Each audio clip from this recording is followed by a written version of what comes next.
It just seems like the most vulnerable that could lose the most out of these cuts are the ones that are going to get hammered. Montana food banks are anticipating the effects of funding cuts to the Emergency Food Assistance Program.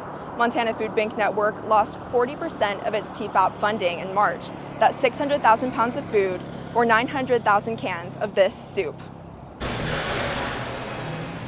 Billings Family Service is one of MFBN's partner agencies, and it is losing an estimated 140,000 pounds worth of TFAP food this year.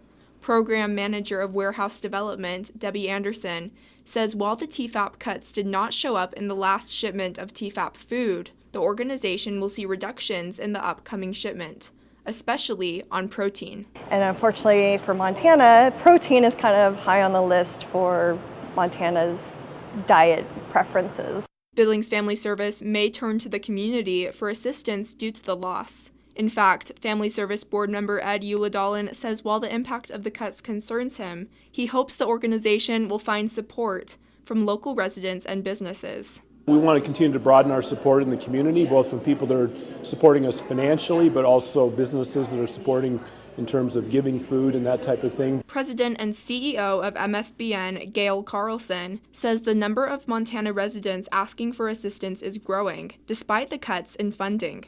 She says some reasons for the increase include high grocery prices and federal employee layoffs, like the 360 U.S. Forest Service employees laid off in February.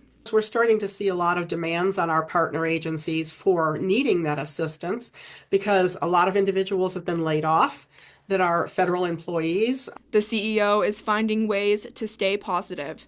She predicts food banks will figure out ways to fill the need. Out of all the organizations I've worked with, food banks are probably the most resilient, and they'll find a way. They're going to find a way so that they don't ever have to turn away anyone that needs their services. In Billings, Vanessa Willardson, MTN News.